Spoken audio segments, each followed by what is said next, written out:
The snow came sideways that morning, driven hard by the wind, thick as smoke off a gun barrel. Nora Briggs pulled her shawl tighter, squinting through the white blur. The wagon creaked beneath her, its axles stiff from cold. The horse stumbled once, snorted, and kept on. It had been 3 days since she'd seen another soul on the trail. Just snow, sky, and the endless moan of the plains. In the back, her boy Caleb slept beneath a patched blanket, his breath fogging in the frozen air. He was 9, too young to be this thin, too old to believe her stories about spring. When the wagon's right wheel cracked against a hidden rock, the sound cut through the wind like a gunshot.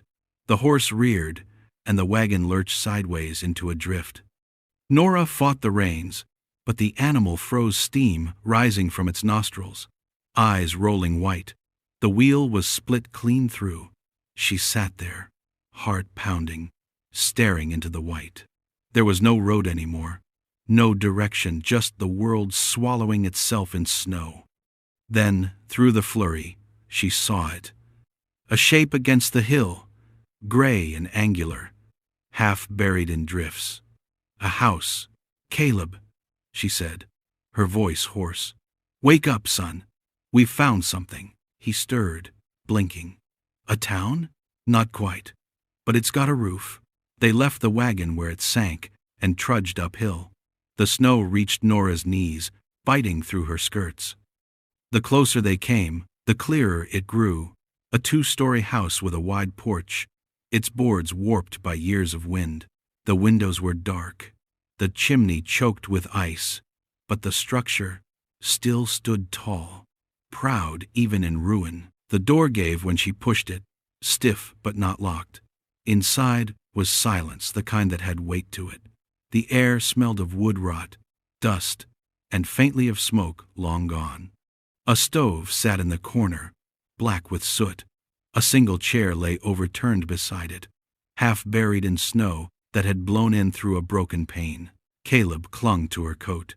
"Is anyone here?" Nora listened. Only the wind answered, whistling through the rafters. "Not anymore," she said softly. "But we can be, for now." She closed the door behind them, sealing out most of the storm. Her fingers ached from cold. The stove was old iron, the kind made back east, heavy, stubborn, reliable. Her father had worked iron in Missouri before the cholera took him. He used to say metal remembered kindness if you spoke to it right. She knelt, opened the stove's belly, and found old ashes clinging like ghosts to the sides.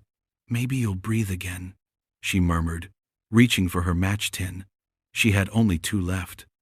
She struck one, the flare weak, sputtering, but caught the edge of some dry splinters from the porch rail. Flame spread slow, then steady. Caleb crouched beside her, eyes wide. "It's working. It's remembering," she corrected, a small smile tugging her lips. "We just needed to remind it." By nightfall, the room had warmed enough for breath to vanish in the air. They ate the last of their jerky and coffee, sitting close to the stove. Outside, the wind screamed down the valley, shaking the shutters.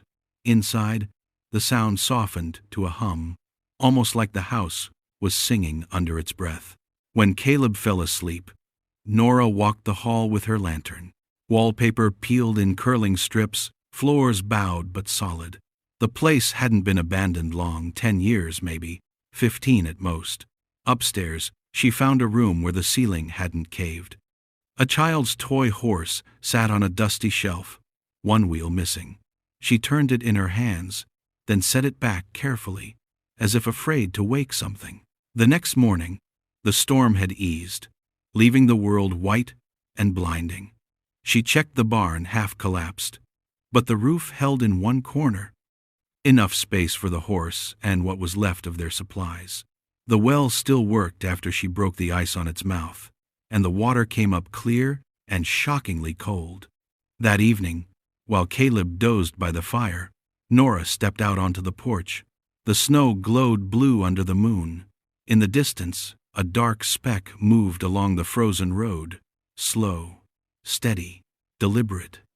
A rider, she tensed, hand on the shotgun beside the door. The figure dismounted at the gate, brushing snow from his coat. His beard was silver, his hat rimmed with frost. "Didn't reckon I'd ever see smoke from this place again," he called. His voice carried low and calm. "You folks move in?" "Just passing through," Nora said. He nodded slowly. This here was the Bridger place. Folks used to call it the Cold House, after Samuel Bridger froze one winter when the stove failed him. Been empty ever since. Nora looked back toward the glow of the stove inside. "It's warm now," the man smiled faintly. "Reckon that's something worth seeing. Name's Elias Crow. I drive the mail run out of Dust Creek. If you need anything wood, salt, lamp oil, you leave word at the post house. I ride this way every 5 days." He reached into his coat and pulled out a small brass key. "Found this in the depot safe years ago. Used to open that barn door yonder. Figure it belongs home." Nora took it, surprised by the kindness in his eyes. "Thank you, Mr. Crow." He tipped his hat. "Ain't no thanks needed. Just be careful. Houses like this remember things. Some good, some best, left resting." When he rode off, the snow whispered over his trail until it vanished. Nora stood there for a while, watching her breath rise into the cold sky. Then she went back inside. Caleb stirred awake as she sat beside him. "Was someone here, Ma?" "Just a rider," she said. "Said this house used to be called the Cold House.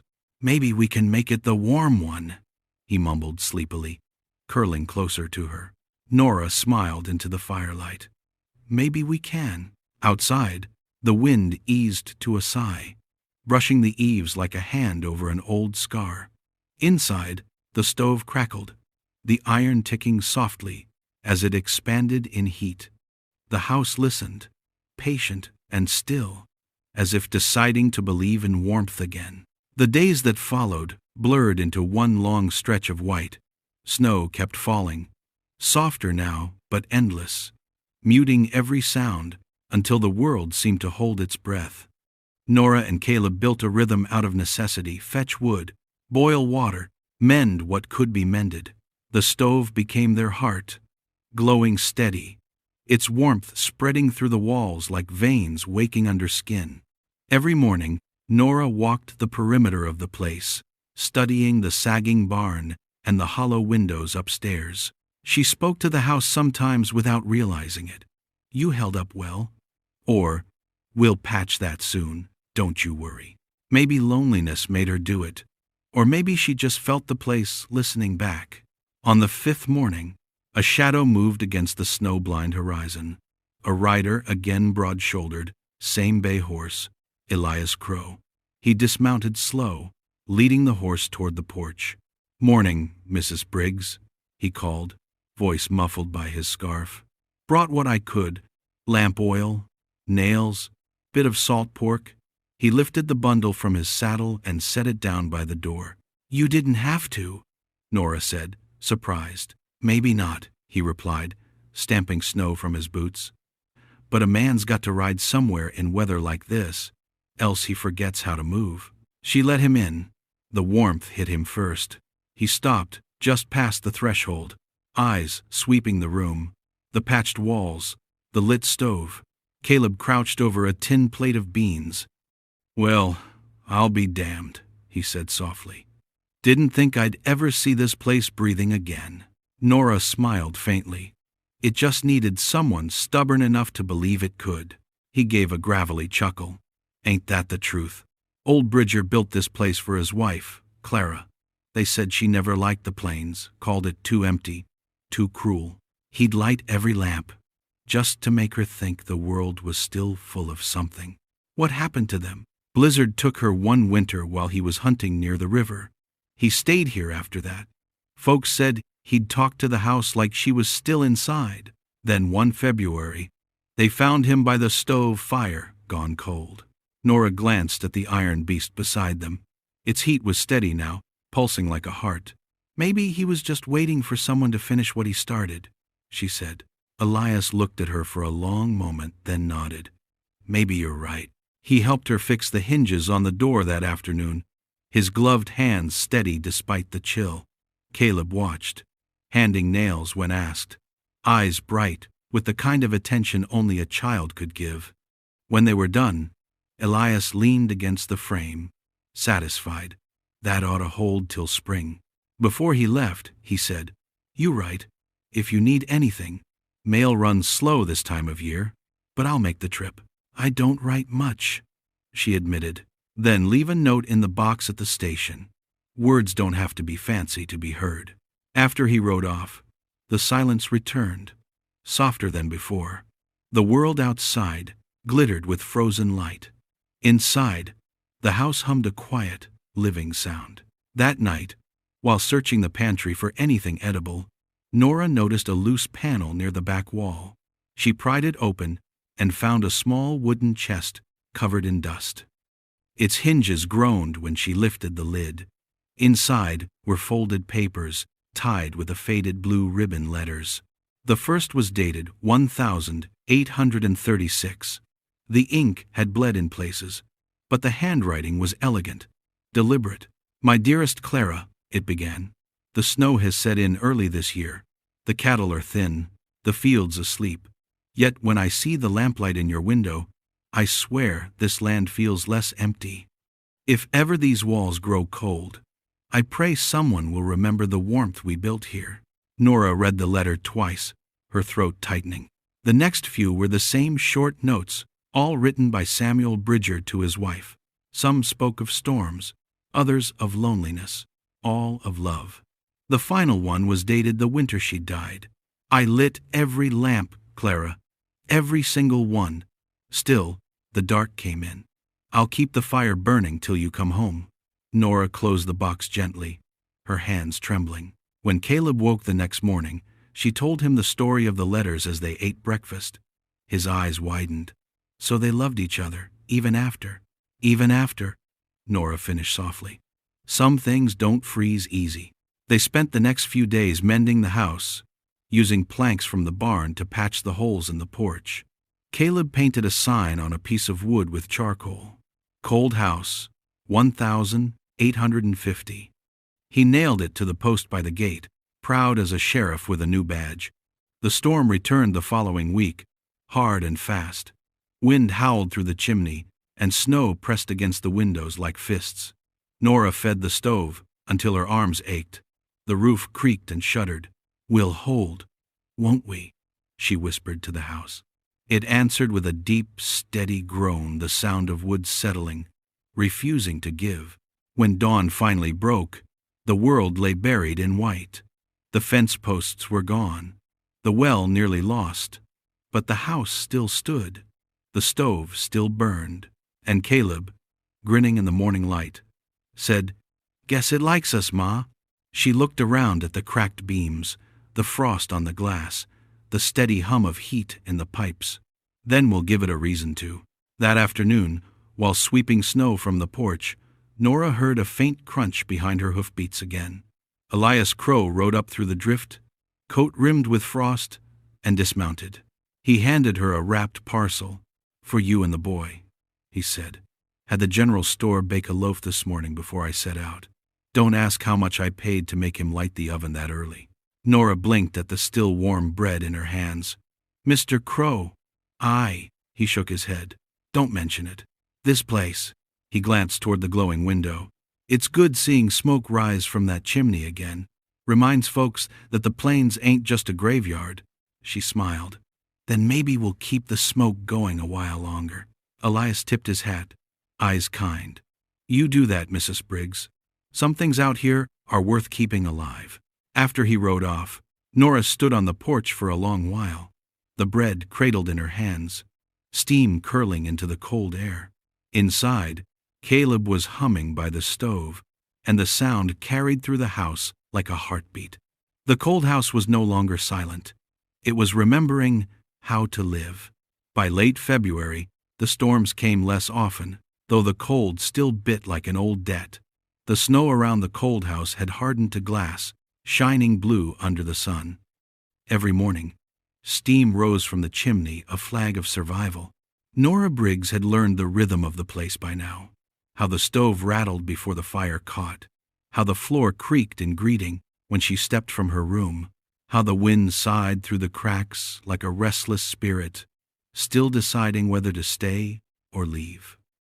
She liked to think the house approved of them, of the small repairs, the laughter, the warmth they'd brought back to its bones.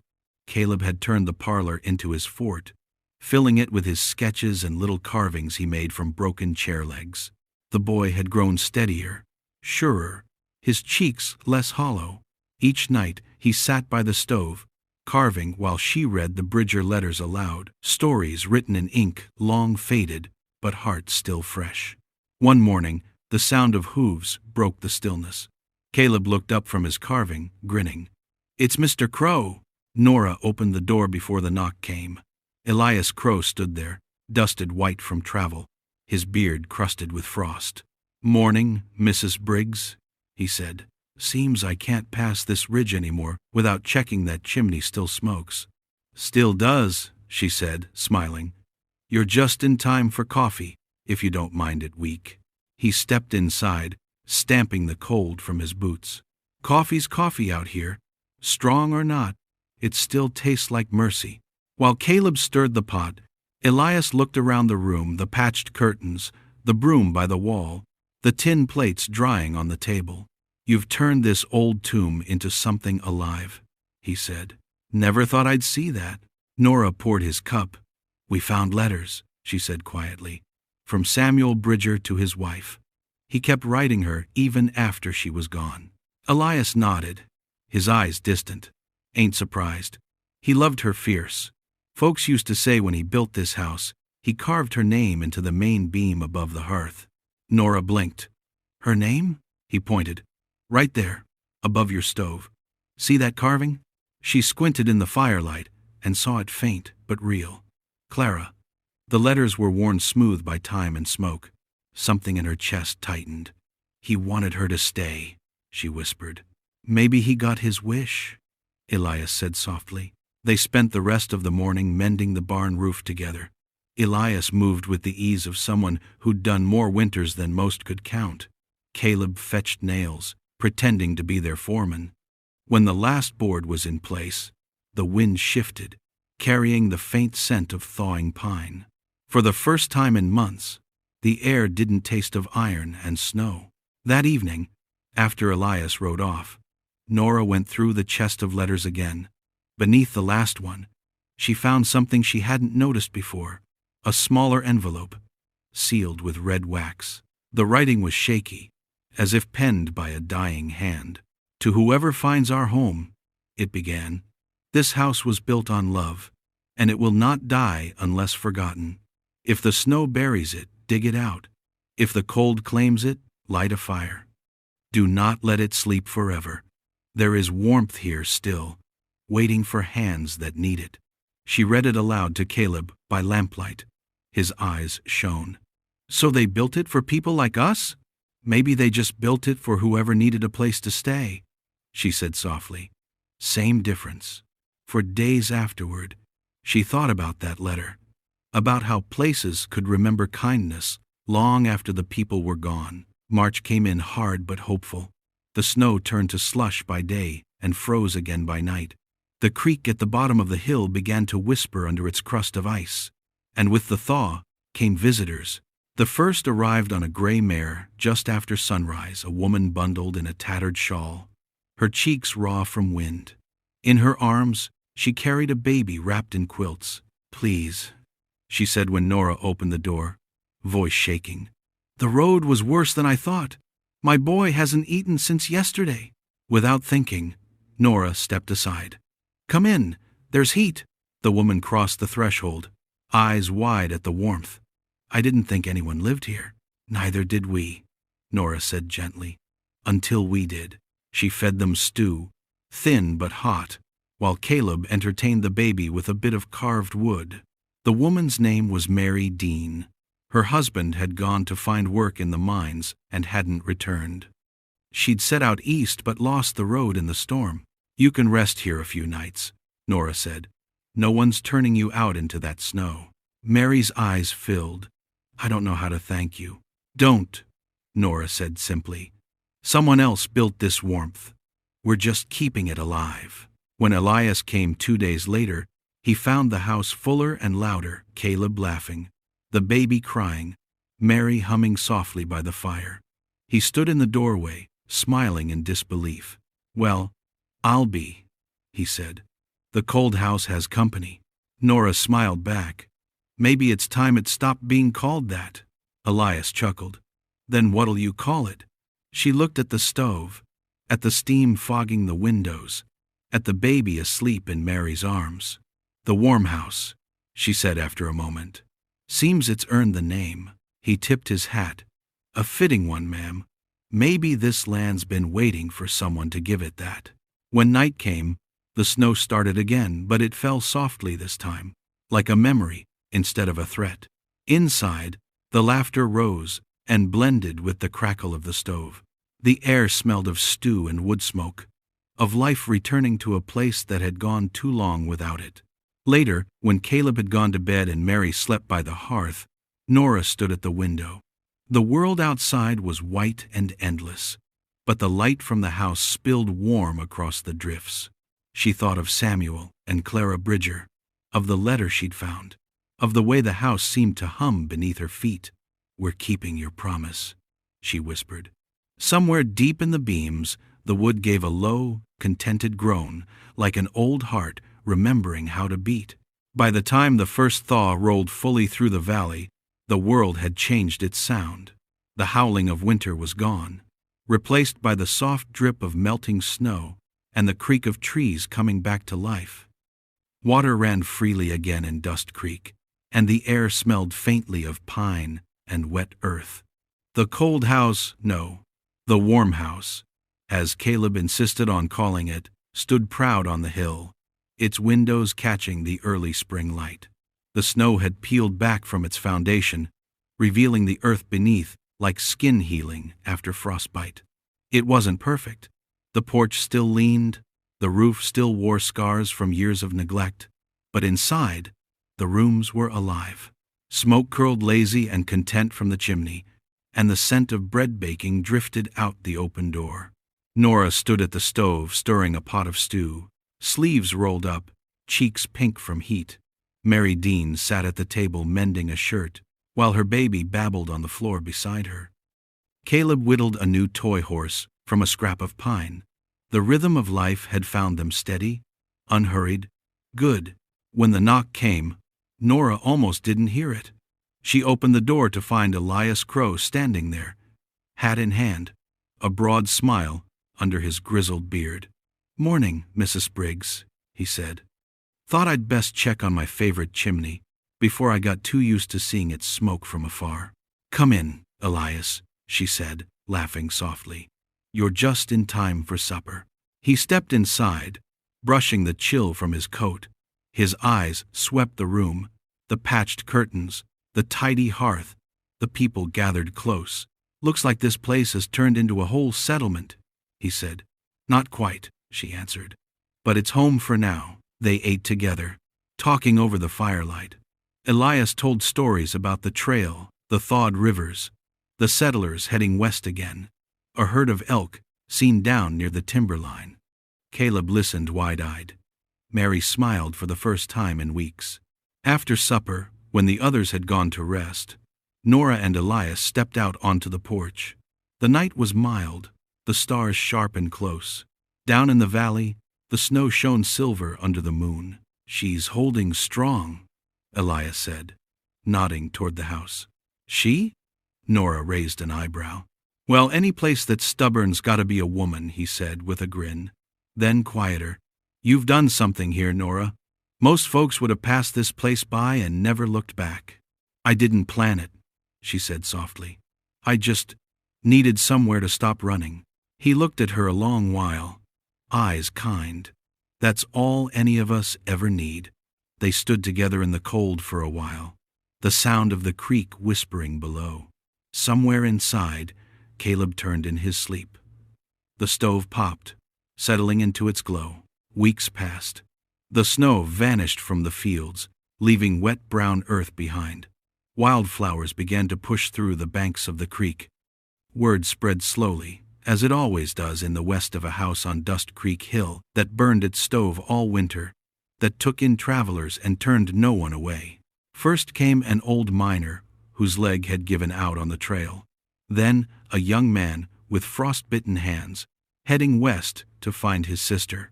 Later, a family with a busted wagon wheel, who stayed 3 nights and left behind a stack of firewood in thanks. Every visitor added something, a story, a tool, a scrap of fabric, a laugh. And with every one, the house seemed to grow lighter. The echoes faded. The walls no longer sounded hollow when the wind pressed against them. By midsummer, the hill was green again. The barn roof was fixed, the well cleaned and strong. Caleb and the miner, old Joe, dug a small garden out back where beans and potatoes started to sprout. The baby had learned to walk, toddling across the porch in the morning light. Elias came often, bringing supplies and helping mend the fences. He never stayed long, but he always stayed late, drinking coffee by the fire, swapping stories, sometimes just sitting in silence beside Nora, the kind that feels like company more than words. One evening, as the sun bled orange across the hills, a carriage came up the trail. Inside sat an elderly woman wrapped in a green shawl, her white hair pinned neat. She stepped out slow, leaning on a cane. "Afternoon," she said softly. "I hope I'm not intruding. I heard the old Bridger house was alive again." Nora's breath caught. "You must be Clara Bridger," the woman said, smiling faintly. "Samuel was my grandfather. I was born here, long before the storms took it from us." They led her inside. She moved through the rooms with reverence, fingertips brushing the banister, her eyes shining with memory. When she saw the stove burning, she stopped, hand over her heart. "I can't believe it," she whispered. "I never thought I'd feel its heat again." Nora handed her a cup of tea. "Your family built this place strong," she said. "It just needed someone to remember it." Clara smiled through tears. "You've done more than remember. You've brought it back to life." Before she left, she pressed a folded paper into Nora's hand. An old deed, yellowed and worn. "My family never reclaimed it," she said. "It's yours now, if you'll have it. Homes belong to those who keep them alive." Nora tried to speak, but words caught in her throat. She simply nodded, her eyes wet. That night, the house was full laughter, clinking plates, the smell of stew and bread, the windows glowing gold against the dark. Elias sat at the table beside Clara. Caleb told a story about catching fish with old Joe, and Mary sang a soft lullaby while her child drifted to sleep by the fire. When the last of the light faded, Nora stepped outside. The sky was wide and full of stars. Below, the valley shimmered with dew, and the air was cool and clean. She looked back at the house, her house, and felt a quiet swell of peace. It wasn't just a shelter anymore. It was a promise kept. She whispered to the night, "We made it home." The windows flickered in the breeze, the stove crackled within, and the house once frozen, once forgotten, answered her in light. The warm house stood on Dust Creek Hill for many years after that. Its doors never locked, its chimney never cold. Travelers came and went, always leaving a little warmer than they arrived. And folks in the valley would tell stories about the widow who'd tamed the winter and taught an old house to breathe again. They said that on quiet nights, when snow fell soft over the plains, you could still see the glow of its windows from the trail, steady and golden, a light that never went out. If you enjoyed this story, click the video on your screen now to watch another unforgettable Western tale where destiny and courage collide in ways you never expected. Don't forget to subscribe and consider a super chat to help us keep bringing you more stories like these. Your support means everything to us.